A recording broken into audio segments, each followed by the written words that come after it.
Welcome back. Welcome back. Why does my camera look so flat? Well, welcome back. Welcome back. Welcome back. Welcome back. You're watching One More Round Fights, baby. I'm your host. Why do I look so flat? It's annoying me. God. Ugh. Let's satty up. Let's satty up. I don't know what's happening. I don't know what's happening with my camera, my saturation down. Let's satty up. Satty up, maybe a little more contrast, I don't know what's happening right now. My camera got all fucked up. I don't know what happened between now and yesterday. Camera's all fucked up. I don't care. We're going on with the show. What up? It's One More Round Fights. I'm your host, Gaff.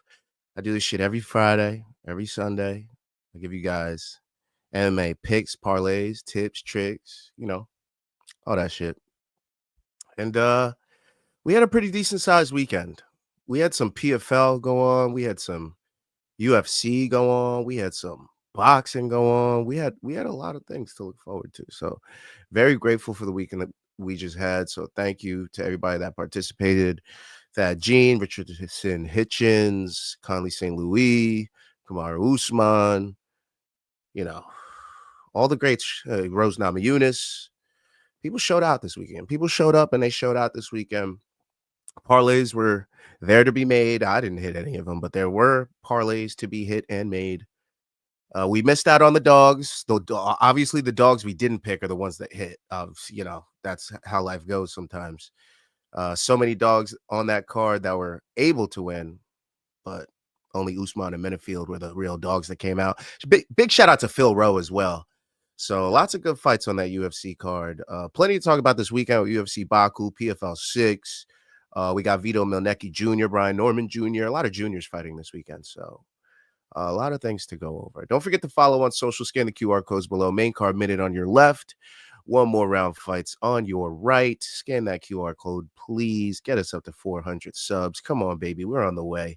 We're trying to work to 1,000 before the year ends. So please hit that like and subscribe. Please, please. Don't be ashamed. Don't be afraid to pull that burner account out. The burner account doesn't mean anything to you, but it means so much to me. Give me that burner account. Subscribe. Hell yeah. Don't forget to follow on social. One More Round Fights. That is One More Round Fights everywhere except for X. One More Round F8 on X because fuck you, Elon. Fuck you and your character limit, you little dickhead. Yeah.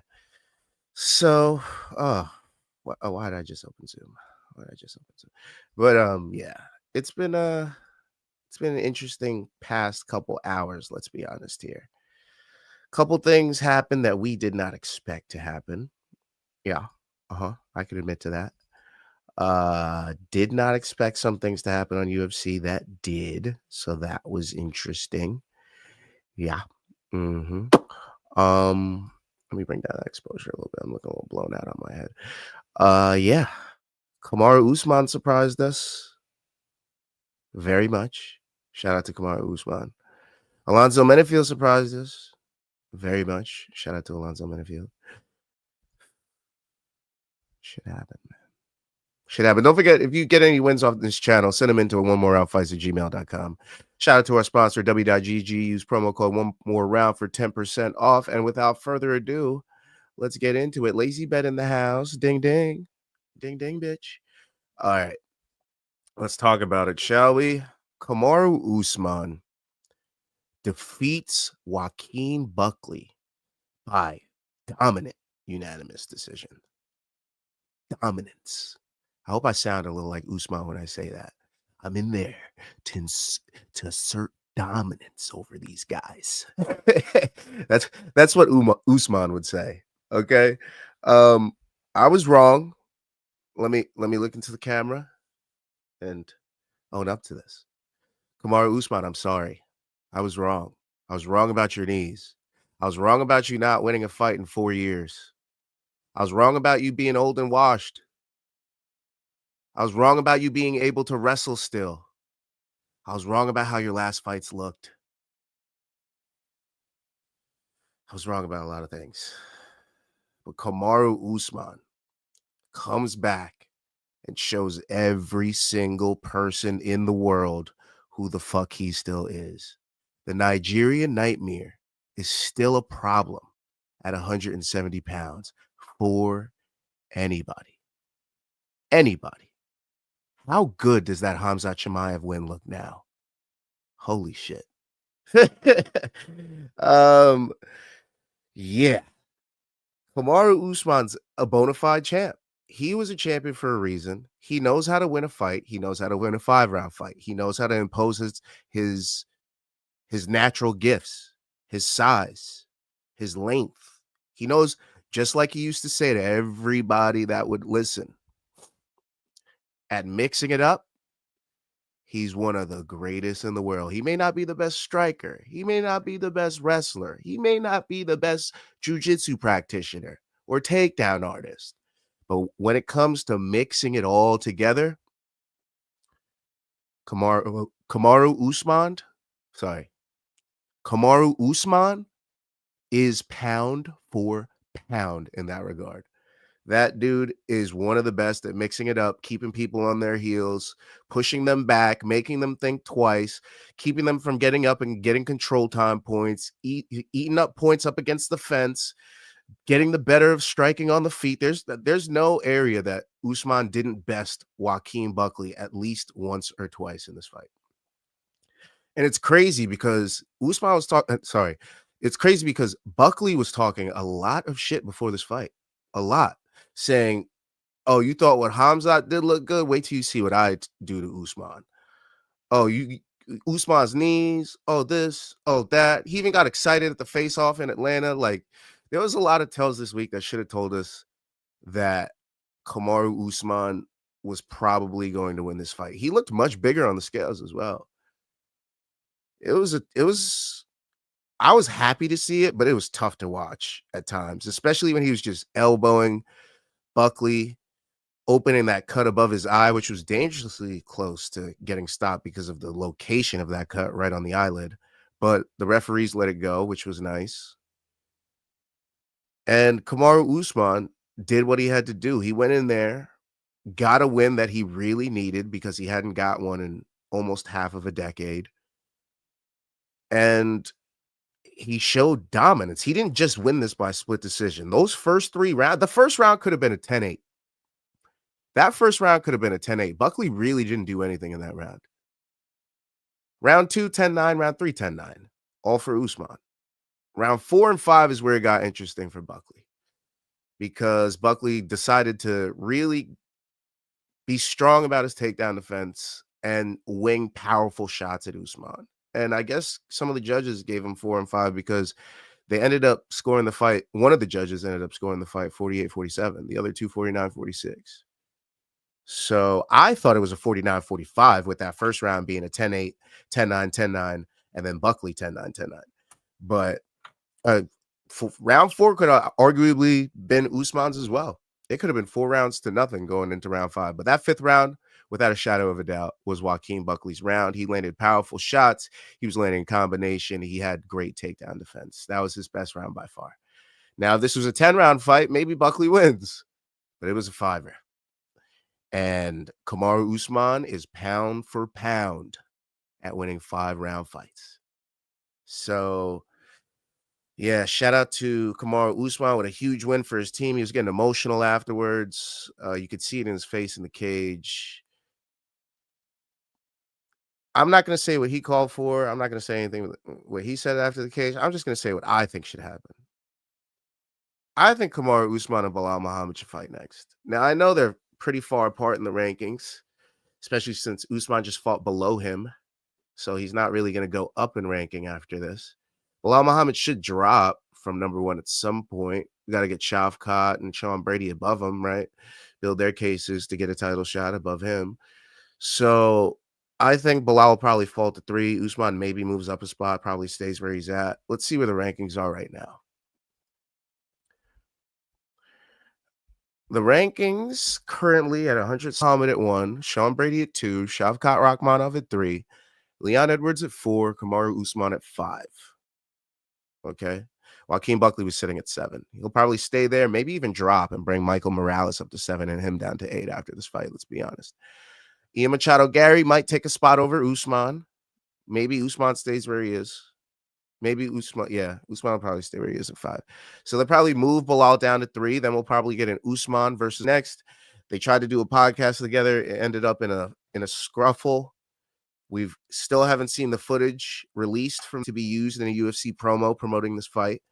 So let's hope that we can have that fight next. Other than that, I don't really see anything for Usman up there. A Brady fight, possibly, but why would Brady want to fight down? Rachmanov probably wants to fight Brady. Leon Edwards, are we going to see a quadrilogy or whatever the fourth, the fourth fight between them? Do we want that? Not really. Ian Machado Gary probably would love a crack at Usman. Maybe we can get that fight. I doubt it, though. I kind of doubt that. I'd rather see Buckley and Ian Machado Gary. That sounds like a fun fight to me. Oh, shit. It was the Canadian Grand Prix today. I think F1 Canadian Grand Prix today. But, yeah. So, yeah, I just have to go with Bilal Muhammad, Kamaru Usman, Ian Machado Gary, Joaquin Buckley. I feel like those are the two matchups that should come out of these fights. It wasn't too far. It looked like it was going to be a landslide 50-45, and then Buckley really turned it around in the second, maybe third of the fight, but second half of the fight.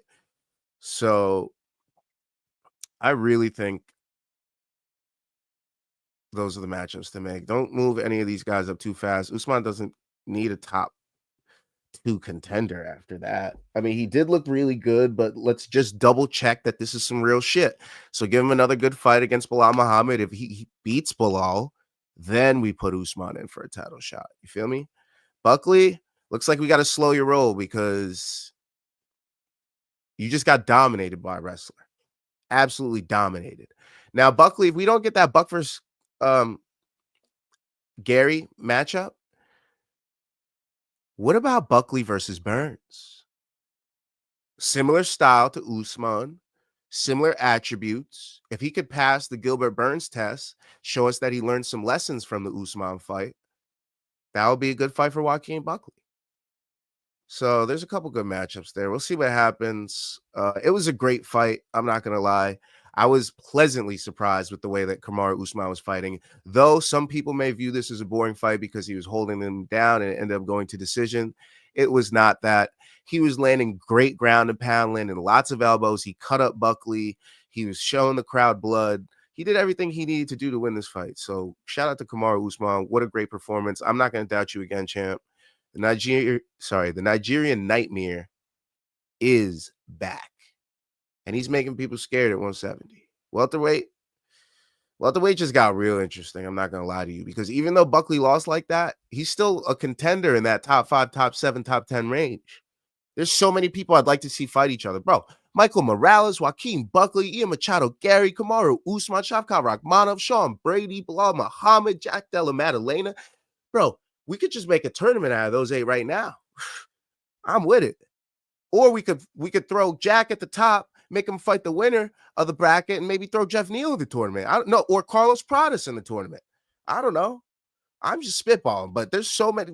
Welterweight is fun as fuck right now, and I can't wait to see what happens. I really can't. Just look at this ground and pound that Usman was landing. Just look at that.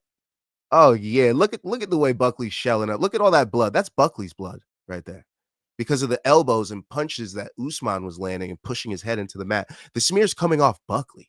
That's not from earlier. That's Usman landing them shots, boy.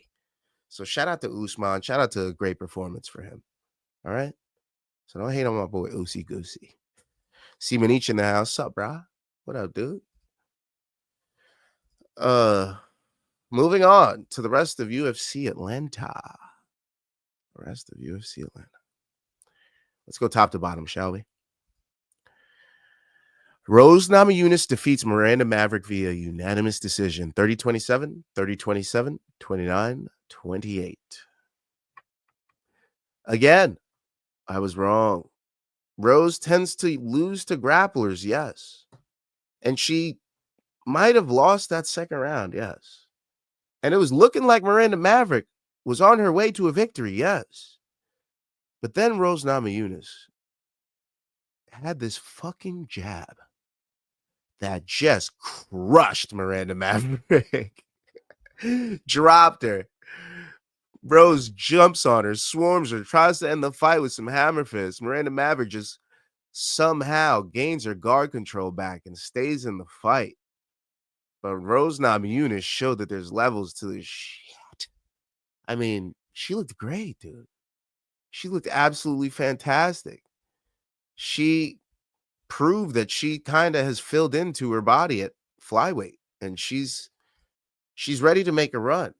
The problem here is that the end of the run is one of her best friends in the world. It's Valentina Shevchenko. Valentina Shevchenko and Rose Namajunas are really good friends. So if Rose Namajunas keeps beating up and coming contenders at flyweight, we're going to have ourselves a little Aljo Marab situation. Well, will they fight each other? I don't know. I mean, Valentina seems like a person that doesn't have a problem fighting friends in competition.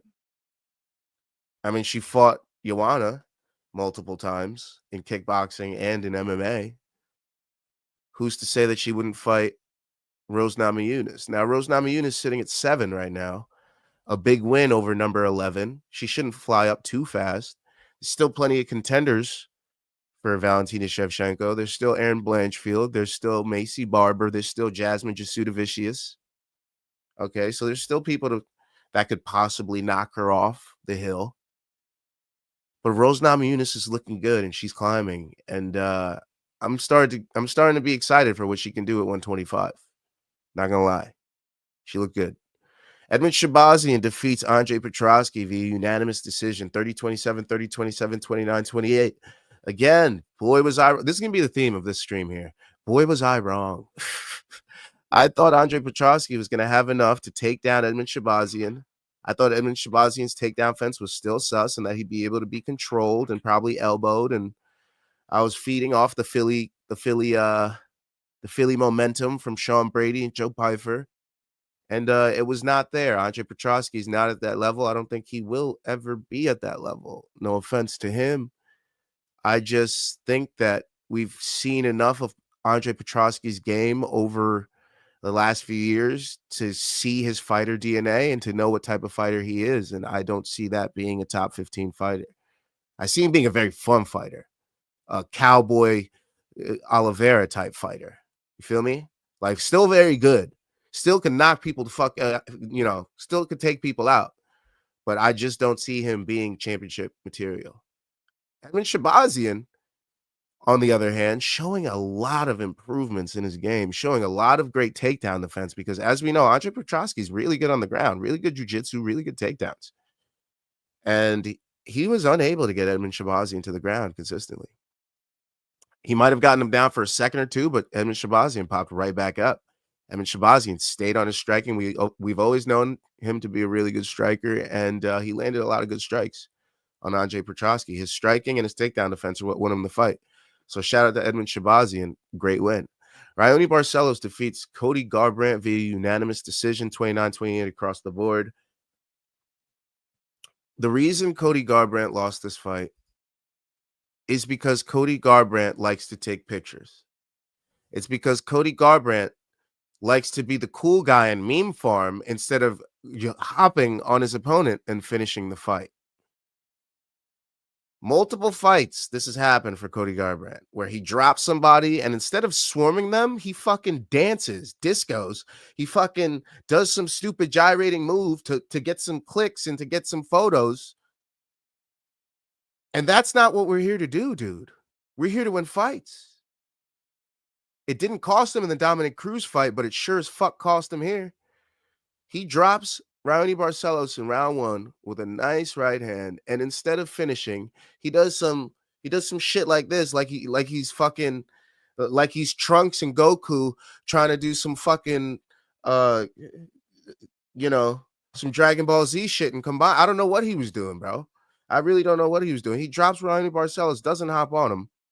Raoni Barcelos comes back, round 2, implements his wrestling game, implements his clinch striking, beats up Cody, does the same thing in round 3, wins the fight. It's beyond me because Cody Garbrandt could have definitely won this fight.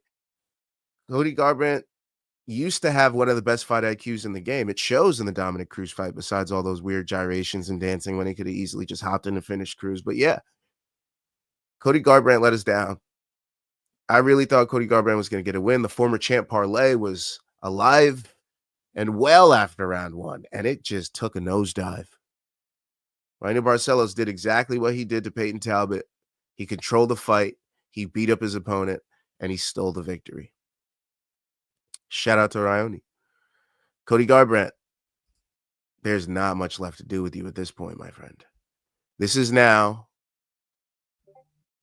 guys, he's lost 7 out of his last 10 fights.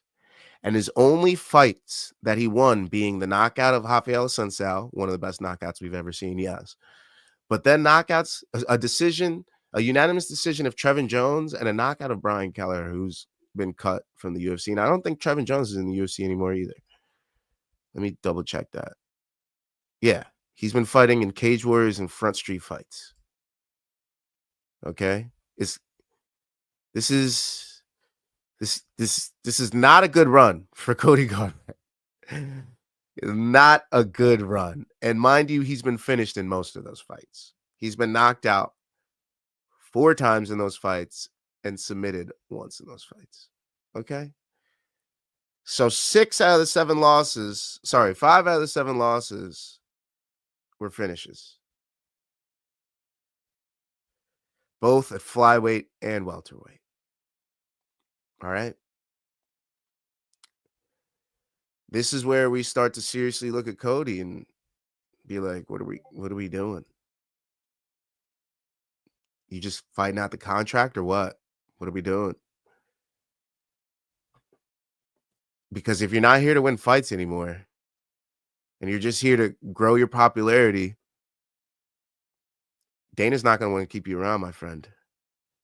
Whether you want to keep fighting or not, a guy like you, I don't think is going to go over to PFL. He's going to go over to Cage Warriors and fight on the regional scene. A former UFC champion. So we got to really seriously think about Cody Garbrandt, where he's going now. And if it's bantamweight, we got to really matchmake him well at this point. And we thought this was good matchmaking, which is the sad part. Is Raoni Barcelos like 37? Bro, he's 38. He's 38. Cody's only 33, guys. Cody's younger than me. Well, actually, let me see. Nope, he's older than me. But he's still 33. Okay? Tough loss. Because we really thought he had it. We saw everything, and it looked great, and he just let it go. Mansour Abdul Malik defeats Cody Brundage. Technical decision, 30-27, 29-28, 29-28. There was a weird clash of heads that led to the finishing sequence that we saw on the broadcast, but they went back, ruled it a technical decision, and gave Mansour Abdul Malik the decision win. TKO bettors are in shambles. So sad, because it looked like you had it in the bag. Round 3 TKO, put the bow on it, tie it up. Let's get out of here. Let me count my bread. They found a way to fuck you. And they fucked you good. At light heavyweight, Alonzo Menefield as a big dog defeats Umar Sy 29-28 across the board. Umar Sy, another prospect that just lacks the fight IQ and the endurance to realize their true potential at this point in time. We'll see if he fixes those holes. Alonzo Menefield was a live dog. He came in as plus 500. He showed that he still got pop in his hands. He showed that he still got takedown defense, and he's still a huge guy for light heavyweight. At first, I thought he was much smaller than Umar Sy, but it proved that Umar Sy was just lankier, and Alonzo Menefield had more depth to him. So Alonzo Menefield was he imposed himself in this fight, and that's why he won. On the prelims, Paul Craig and Adolfo Bellato fought. And if you guys watched this fight, you probably saw this upkick. Yeah, that upkick. The upkick that barely landed. It did land, but I don't think it landed the way that Adolfo Bellato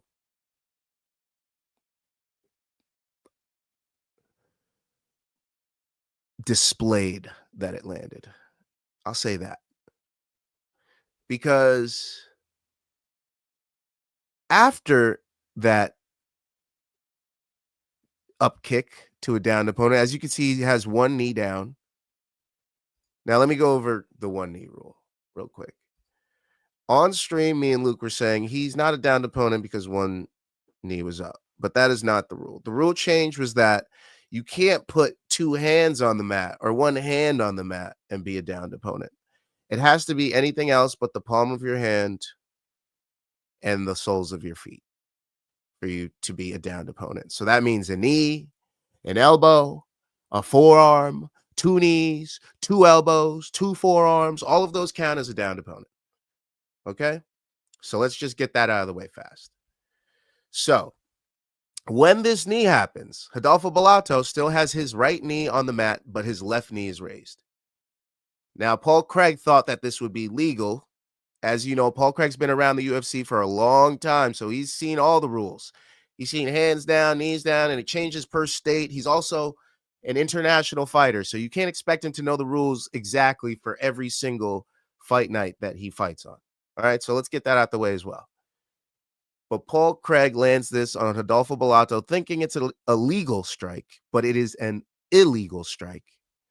Rodolfo Bellato falls to his back like so.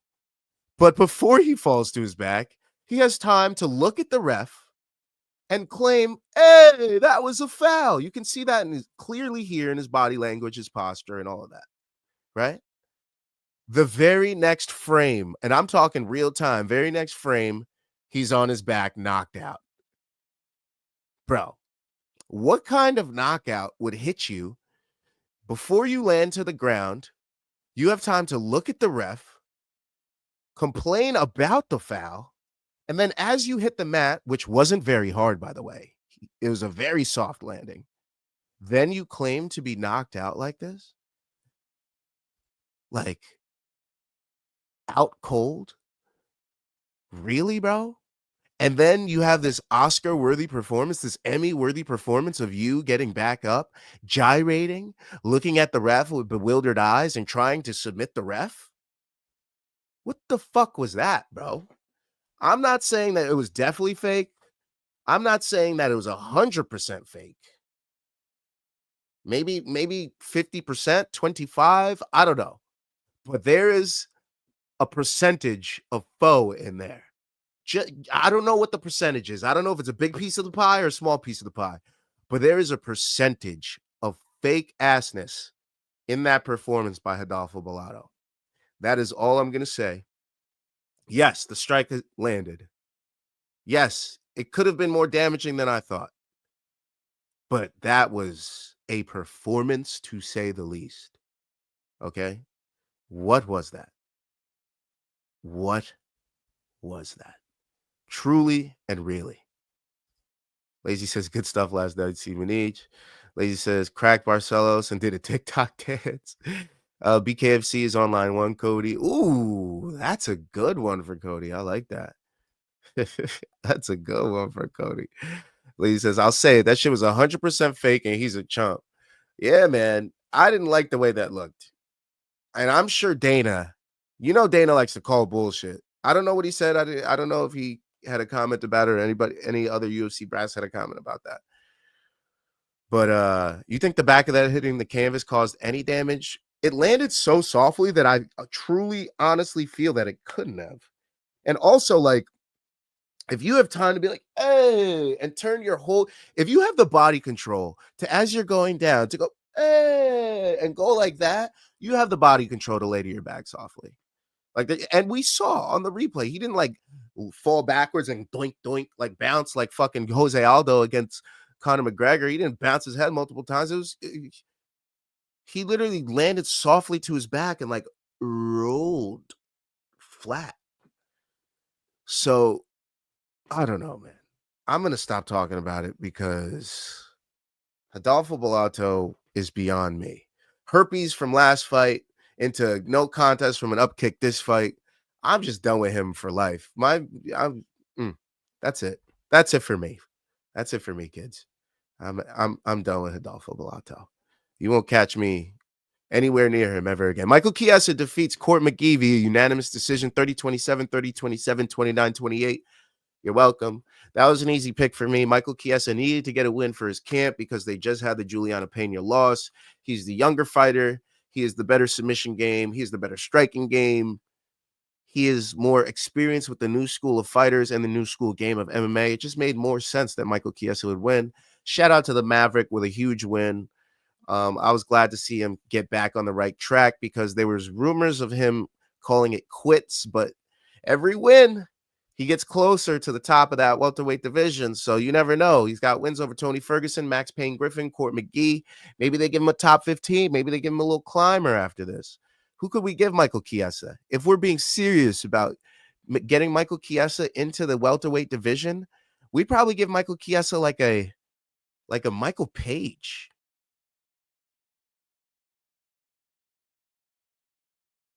Yeah.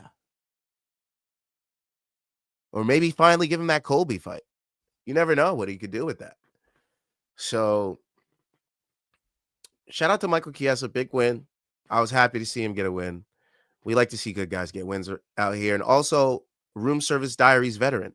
So Morning Combat veteran as well. So shout out to Michael Chiesa. Malcolm Wellmaker defeats Chris Matinho. Knockout punch. Round 1, 2 minutes and 37 seconds. Yeah. Malcolm Wellmaker's him. What a great prospect. Well, I thought he was a flyweight, but I guess bantamweight. Malcolm Wellmaker has a right hook from hell that takes Chris Matinho right to his face into the mat. Ouchies. Ouchies, ouchies, ouchies. Now, I knew Chris Matinho wouldn't win this fight because the combined record of the 4 opponents that he beat prior to getting back to the UFC was not great. It was actually really bad. Like 3 of them were defeated fighters. No, I'm just kidding. They weren't defeated fighters, but they were definitely losing record fighters. Yeah. I think one of them was like 4-8. So as soon as I seen that, I was like, bro, what? This was his resume to get back? I thought it was like Cage Warriors beating like champions. No, it was none of that shit. It was like regional slop. So I never believed the hype that he was coming back with. Everybody's like, yo, Chris Matinho at plus 1,000, bro. No. It was Wellmaker KO. It was just a matter of when. And it was round 1. At flyweight, Jose Ochoa defeats Cody Durden. What a vicious knockout. Cody Durden was looking pretty good in round 1. But Jose Ochoa unleashes a barrage of punches in round 2.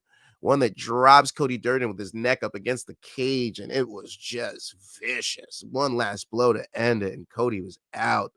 Had to get him back to his feet. He was wobbly. They couldn't find the stool for him. It was a tough scene to watch. Also, was in his hometown, I'm pretty sure. So that was close to his hometown. He had a lot of his family and friends in the building. Very sad to see. But as we know in the hurt business, that's what we see a lot of the times when guys fight in their hometown and they're not the main event. Even sometimes when they are the main event. I mean, think of Ovin St. Preux when he fought, was it Glover Teixeira in, I believe, Oklahoma, possibly Texas? But yeah, he got finished in front of his family and friends, and he was, people were rooting for him, and it didn't go well for him, and it was vicious. And it was another one of those cases here. At bantamweight, Ricky Simón defeats Cameron Smotherman, unanimous decision, 30-27, 30-27, 29-28. Cameron Smotherman learned takedown defense and better striking in round 3. If he did what he did in round 3 and round 2, he would have won this fight. But it is what it is. Just too little, too late. Ricky Simón proves he's still the real deal at bantamweight. Ricky Simón with title aspirations at this point. A 2-fight win streak, a knockout of Javid Basharat, a win over Cameron Smotherman. He could make a climb towards bantamweight right now because, as you know, he was the last person to beat Merab Dvalishvili. Yeah, finished him too, by the way. Yeah. So Ricky Simón, if he decides to put a couple things together, he could be a real freaking problem bantamweight. We'll see what happens with him. Phil Rowe defeats Ange Lusa via TKO. Strikes round 3, 4 minutes and 3 seconds. Guys, go ahead and take a look at this. Oh, yeah. Phil Rowe landing punches up against the cage. Referee looking close right there. Looking real close. And you know how he got to this point? To land all these punches on this dude? This right here. This motherfucker grabs him by the face, frames his face up, and lands consecutive uppercuts over and over and over and over again to get one of the most awesome KOs that I've seen in the UFC in a long time. Shout out to Phil Rowe. Shout out to Brooklyn, fucking New York, my hometown. Shout out to Philly Fresh Rowe, baby. What a fucking TKO win. Round 3, comeback win because he lost round 1. He lost round 2 because he got dropped in round 2. And he needed this round 3. He needed this to win the fight. And he pulls it together, isolates his opponent against the cage, and gets it done. Shout out to Phil Rowe. I would love to interview you, my dude. One of my guys. I was happy to put him in the parlay. Thank you guys if you tailed on that. Phil Rowe, my guy, coming in at plus money, gets the dubber. New York, we did it. Let's go. And then last but not least, Jamie Lynn Hoyt defeats Vanessa Demopoulos, unanimous decision, 30-27 across the board. Very forgetful fight. Jamie Lynn Hoyt looked very good, though. She looked very good. I like to see her get a good opponent next. If you care about who won the $50,000 bonuses on the night, it was Kamaru Usman and Joaquin Buckley for fight of the night. It was Malcolm Wellmaker for his KO punch of Chris Matinho, and it was Jose Ochoa for his KO punches of Cody Durden. And that is my coverage of UFC Atlanta. No fighter spotlight this week. It was going to be Phil Rowe. I didn't have time. Also, I got shit to do, so I'm not stretching this a whole nother half hour. But Phil Rowe, you really did deserve it, brother. What a big win. Can't wait to see what they match you up with next. Also, Phil Rowe, all of his wins by finish, by the way. Every single finish by Phil Rowe. Sorry, every single win by Phil Rowe is a finish. And most of his losses are by decision. So put some respect on my boy Phil Rowe. Put some goddamn respect on his name. You heard? Mr. C in the house. He says, just saying because I've been suplexed by surprise and got concussed, saw stars and shit. Yeah, that's a suplex, though. This motherfucker just got kicked, sat to his butt, and then rolled to his back. That ain't gonna knock you out. Come on, son. Has anyone said you look like Jason Jackson? No. I'll take it, though. Shout out Michael Chiesa. Shout out to Chiesa. Washington, we in the house. Washington, you did it.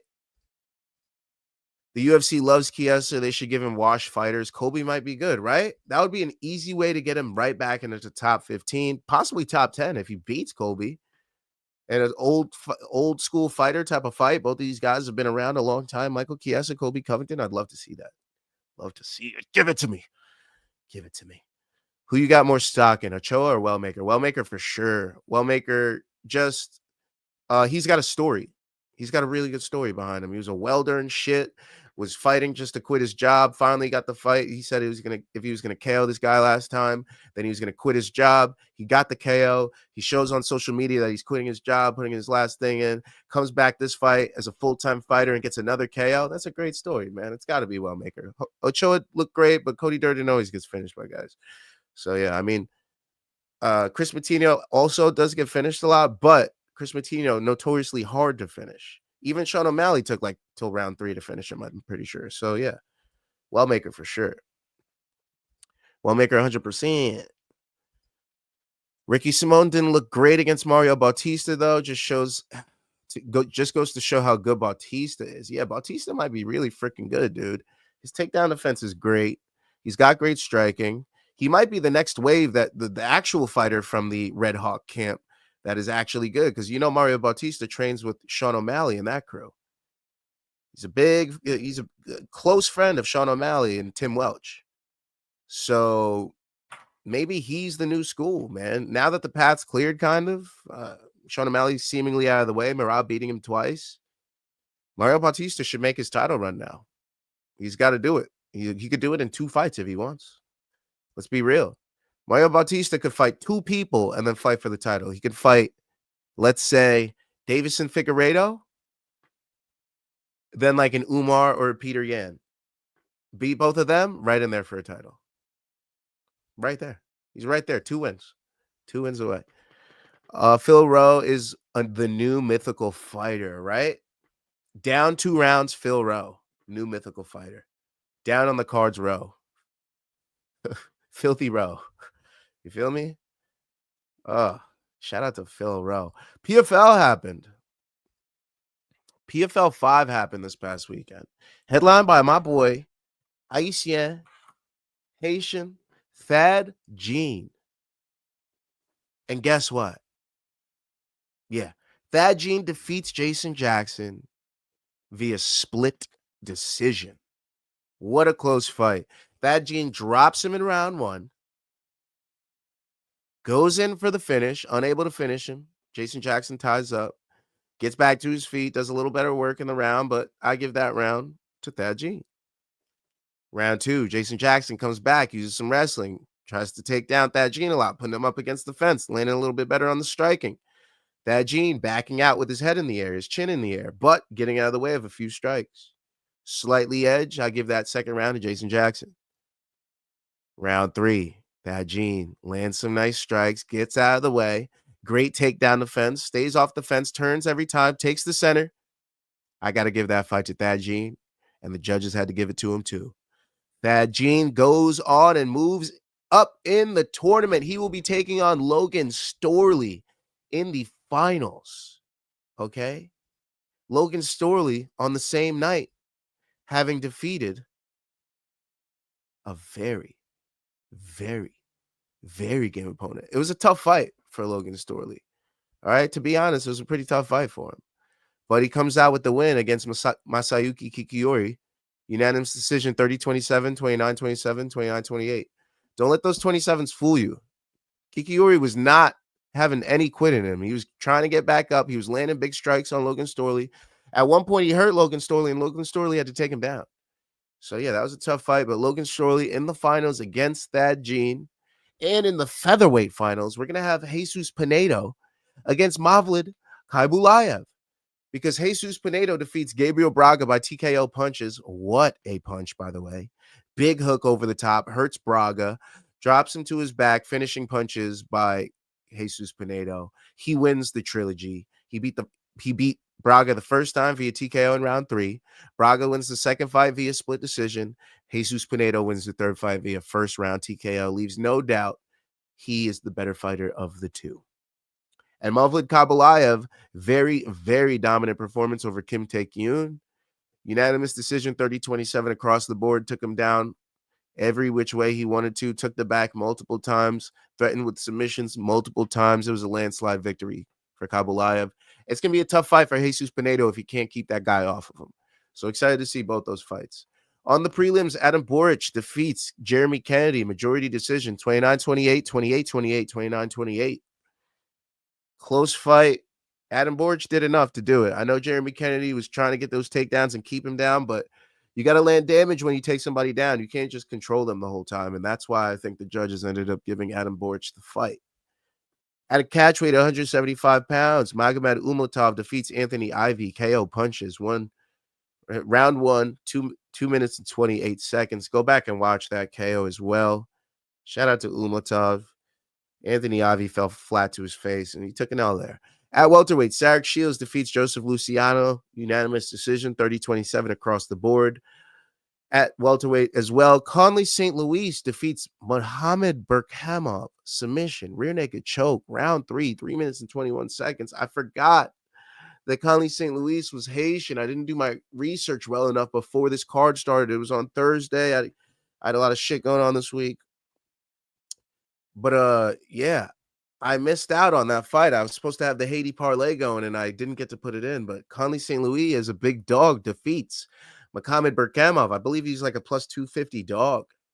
Yeah, so shout out to Conley St. Louis, another Haitian fighting, winning, making history. It is what it is. At featherweight, Alexei Pergandi defeats Mike Bardsley. Unanimous decision as we 30-27 across the board.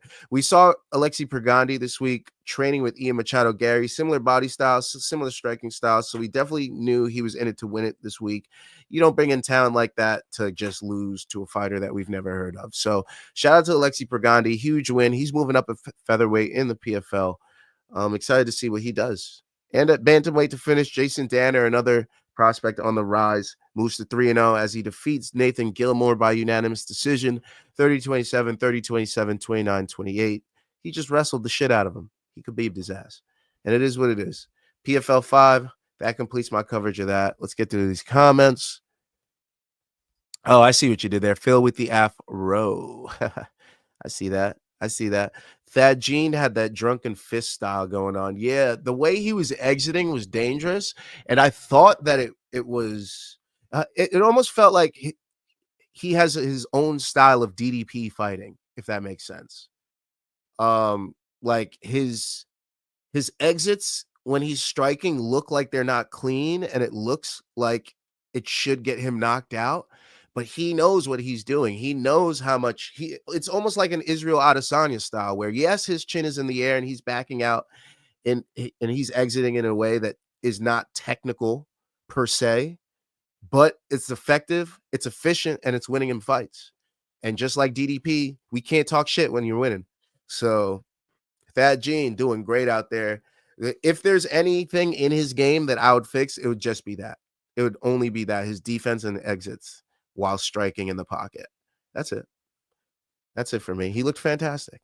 Mr. C says, I thought Jackson won rounds 2 and 3, but it was close enough that he could have gone to either fighter. Gene definitely won round 1, whereas rounds 2 and 3 were almost too close to call. Yeah, so a split decision either way, you can't really hate on. So I don't know why there was so much upheaval online. It's like, oh my God, Jason Jackson won that. Yeah, because you probably put money on Jason Jackson blindly because you ain't know my dog Thad Gene. But if you subscribed to this here channel, you'd probably know who the fuck he is, and you'd probably have made money on him on his last 3 to 4 fights. We've been following Thad Gene and pushing him on these channels, main card minute and one more round fights for how long now? Let's go. Let's go look. Let's go look. Let's take a look at how long we've been gassing Thad Gene and nobody's been listening. Let's take a look at how long we've been gassing our boy Thad Gene and not a damn soul been watching. All right.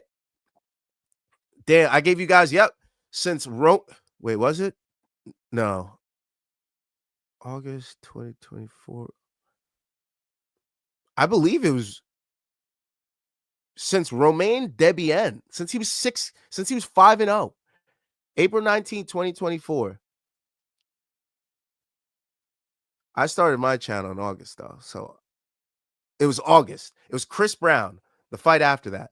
Chris Brown, PFL 8, 2024 playoffs. I gave you guys him to beat Chris Brown. I gave you guys for him to beat Kamov. I gave you guys for him to beat Jason Jackson. And you bet your fucking ass I'm going to give you guys him to beat Logan Storley. So pay the fuck attention, because when the fucking PFL finals come around, Thad Gene gonna have a fucking gold strap wrapped around his goddamn waist, okay? And don't be the one to bet money and lose it, because we're gonna be cashing on him. You dig? It's a straight cash on Thad Gene, and don't you fucking worry about it. It's free money coming back. Speaking of DDP style, Buckley was lunging in with wild hooks almost exactly like DDP. I mean, that was the only game plan he had left at that point, bro. It was round 5, and he was going to lose no matter what on the scorecards. So, yeah, I would have been doing that shit too. So, real quick before I end my PFL 5, shout out to Thad Gene. Yeah, defeats Jason Jackson by split decision. Shout out to Jesus Pinedo, defeats Gabriel Braga by first round KO. And shout out to Conley St. Louis. Big shout out to my Haitians, both of them getting big wins on the weekend. He defeats Mohamed Bergamov, third round submission. Speaking of Haitians, let's move on to some boxing. I gave you guys a pick. And what do you know? I was right. Richardson Hitchins took on George Kambosos Jr. in New York City. Mind you, Richardson Hitchins is Haitian. You guys already know that. Gave you guys that little fun fact. Richardson Hitchins is from New York. Richardson Hitchins had a whole lot of family and friends in the building. And he was not, I repeat, he was not going to let a single person down in that building that night. It was just not the night for somebody to go in and fight Richardson Hitchins. Okay? Unfortunately, George Kambosos Jr. was the poor soul that had to go in there and fight this absolute demon. Okay? Richardson Hitchins is a problem at lightweight. An absolute freaking problem. A Haitian demolition machine, now 15-0. Okay? Richardson Hitchins walked in there and absolutely dominated George Kambosos Jr. From pillar to post, knocked him around that squared circle. All right? Body shots, straights, hurting him in round 4, hurting him in round 5, dropping him in round 8. It was just an absolute flawless performance from Richardson Hitchins. And yes, he is the IBF champion. Richardson freaking Hitchins. Okay? Remember the name. Sear it into your brain. The IBF super lightweight title belongs to Richardson Hitchins. We have a Haitian champion, baby. Let's go. In the co-main, there was a title eliminator, IBF lightweight title eliminator between Andy Cruz and Hironori Mashiro. And Andy Cruz walked in there and took care of business. Okay, Andy Cruz landed big shots. Andy Cruz was pounding him around multiple times in multiple rounds. And Andy Cruz gets the 5th round TKO win. Andy Cruz looked fantastic. I can't wait to see who he fights next. A lot of these guys boxing is starting to heat up.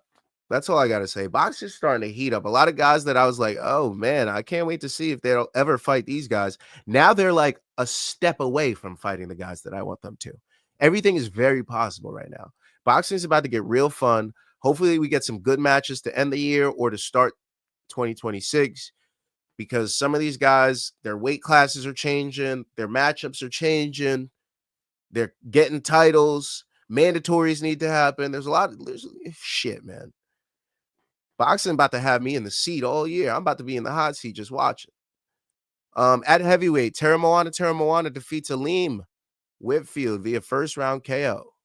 There was a canceled welterweight bout between Pablo Valdez and Cesar Diaz. At super featherweight, Zaki Moses defeats Carl Rogers via 4th round TKO. And on the prelims, super welterweight, Nishan Dev defeats Josue Silva via unanimous decision, 60-54 across the board. And at super bantamweight, Adam Maka defeats Rafael Castillo via 2nd round TKO. That finishes my coverage of Richardson Hitchins and George Kambosos Jr. Shout out to Richardson Hitchins. Haiti, we did it. 3-0 on the weekend. 3-0 on the weekend. And that completes my coverage of boxing. It is what it is. Mr. C says, I got the wind knocked out of me just watching that Hitchins fight, right? That boy was just laying shots on Kambosos. And everybody's like, Kambosos is so tough. Kambosos got a chin. I was like, bro, that Aussie about to get barbecued, dog. That Aussie was getting barbecued, fried, whatever you want to say. He was cooked. He was fucking cooked. And it is what it is. Other news in boxing, other boxing notables. Let me just go through the schedule real quick of upcoming fights. This weekend, we're going to have Brian Norman Jr. and Jin Sasaki, 12 rounds for Norman's WBO welterweight title. That is June 19th in Tokyo on ESPN Plus. Okay. June 21st in Newark, New Jersey. That's Newark, New Jersey on ESPN Plus. Vito Mielnicki Jr. is taking on Kamil Gardzielik, 10 rounds at middleweight. June 27th in Quebec City, Canada on ESPN Plus. Christian Mbili is taking on Martial Suleki, 12 rounds for the vacant WBC interim super middleweight title. Also on June 27th in Wichita, Kansas, Deontay Wilder is taking on Tyrell Herndon, 10 rounds at heavyweight. June 28th in Anaheim, California on DAZN pay-per-view, Jake Paul is taking on Julio Cesar Chavez Jr., 10 rounds at cruiserweight. June 11th in New York on Netflix, Katie Taylor versus Amanda Serrano, 10 rounds for Taylor's undisputed women's junior welterweight championship. Me and Luke should be covering that. We will be on site in New York. That is July 11th weekend. July 12th, New York, title fight between Shakur Stevenson and William Zepeda, 12 rounds for Stevenson's WBC lightweight title. July 19th in Las Vegas, a title fight between Manny Pacquiao and Mario Barrios, 12 rounds for Barrios' WBC welterweight title. July 19th in London on the Zone pay-per-view, we have a title fight between Alexander Usyk and Daniel Dubois for the undisputed heavyweight titles. 12 rounds for Usyk's WBC, WBO, and WBA heavyweight titles, and Dubois' IBF heavyweight title. September 13th, possibly. We're not sure where. We're not sure how. But a title fight between Canelo Alvarez and Terrence Crawford. 12 rounds for Alvarez's undisputed super middleweight championship. I believe that'll happen in Vegas. Not sure of the promotion. Netflix, Zuffa Boxing. I don't know. But those are the fights upcoming. Keep them on your radar. It is what it is. Let's get to the real reason you MFers come here every week. Let's get to the picks. Also, if you're wondering what happened to this week's wins is being discontinued from the show. It is being discontinued. It is not a profitable clip out for the week, and it is a low traffic portion of the show. So we will be eliminating this week's wins, unfortunately. If you really liked it, it is what it is. Maybe I'll do like a short, whatever clip or something, but I doubt it. Nobody cares. Let's go over my picks on PFL 6. PFL 6 is happening this weekend. I'm going to quickly go through some guys that I think you guys should definitely have in your parlays. You should be putting money on. Gadzielik Rabadanov. My main reasoning, Kevin Lee is not a full-time fighter. Listen to me now. Kevin Lee is not a full-time fighter. He has a business, a barbecue business, a food truck business. As you know, in the food truck industry and the food industry, it takes a lot of your time, a lot of your strength, a lot of your effort out. That is effort that he should be putting into his camp to fight a guy like Gadzielik Rabadanov, who is very good everywhere and can control the fight for 35 to 45 to 55 to 75 years. You know what I'm saying? He has a lot of gas tank. He's like Marab, okay? Gadzielik Rabadanov is going to beat up Kevin Lee. Liz Carmouche should be winning her fight. I don't see anybody beating Liz Carmouche. She's just too good, man. She's just too good. She's the owner of Bellator and PFL at flyweight. She is it. Okay, nobody really can beat her. It's Liz Carmouche. Mansar Barnaoui. I believe he's going to beat Archie Colgan. I think he's going to beat Archie Colgan. I like his style. He's really good. He could beat anybody. I like that. And I also like Jake Hadley over Marcellary Alves. I like Jake Hadley. And I like Katerina Shakalova. The Katerina Shakalova, I like her too. So those are my 5 picks. I'll probably tell you guys exactly how on Friday once we do our simulation of UFC Baku. But besides that, I think we're pretty much set. I think those are the names that we should really be going for on PFL 6. More research to be done in the coming weeks, so don't put any bets in now. But yeah, don't forget that PFL 6 will be happening this upcoming week. So yeah, we got a doubleheader again. Picks on UFC Baku. UFC Baku, Azerbaijan is happening this weekend. Again, this Saturday, this will be a daytime card, guys. Daytime card. It's going to be happening earlier than normal. So don't fall into the trap and be like, oh, I'm going to turn the TV on at 7, and then you're watching the last fight of the night. Don't do that, okay? Don't be that guy. I told you here first. Put it on your radar. UFC Baku is going to be happening earlier than normal. I don't know what time it is in your time zone. That's why I'm not saying exact times. But just know that UFC Baku will be happening earlier than normal. For us, it starts at noon for me. It starts at fucking noon on Saturday. Okay, the main card starts at 3. So this whole thing will probably be done by like 6 o'clock on Saturday for me. So yeah, so my picks on UFC Baku. I got Khalil Rountree. I can't go with Jamal Hill with the knee pads. I can't do it. Don't listen to me, though, because every time I've been talking about knees, I've been fucking wrong. I was wrong about Usman last week. So who knows? So who fucking knows, right? But I got Khalil Rountree. That's my dog. They've been doing a lot of coverage with him. The UFC took him on a trip. They're doing coverage of him a lot. I don't see that shit happen for Jamal Hill. I got Khalil Rountree.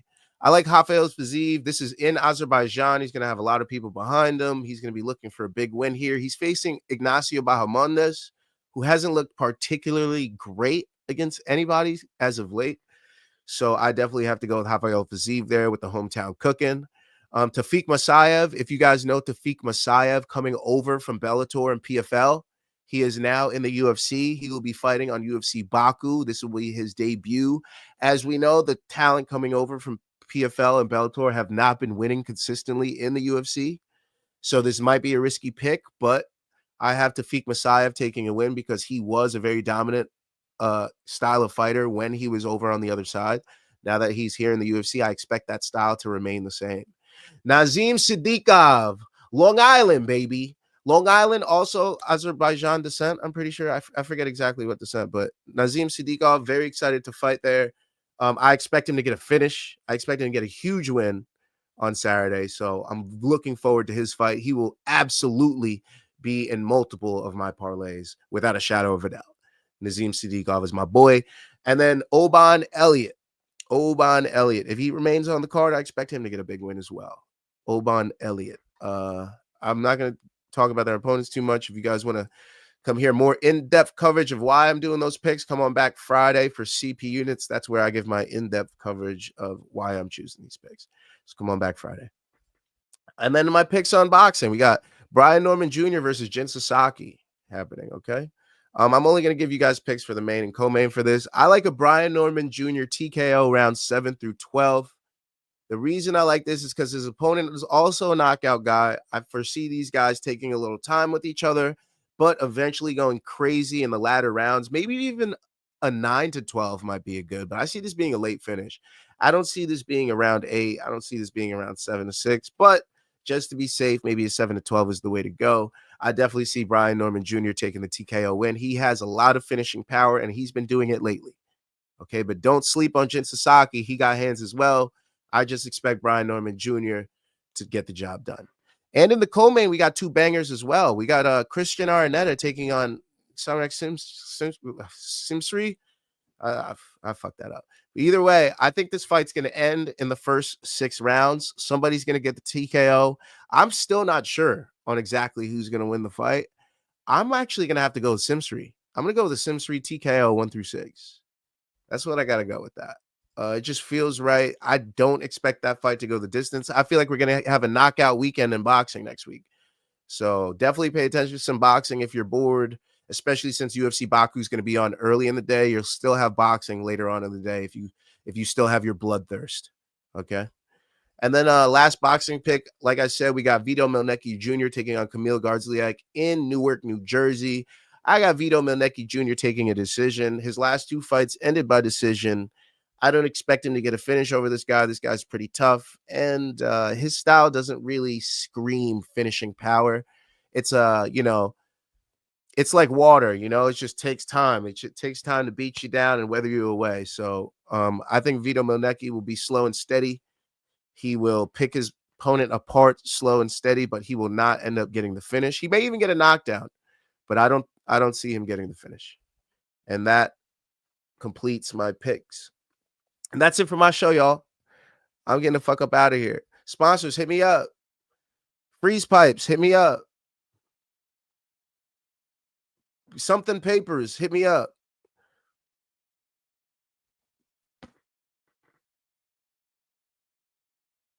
Bud Light, hit me up. Sponsors, hit me up, yo.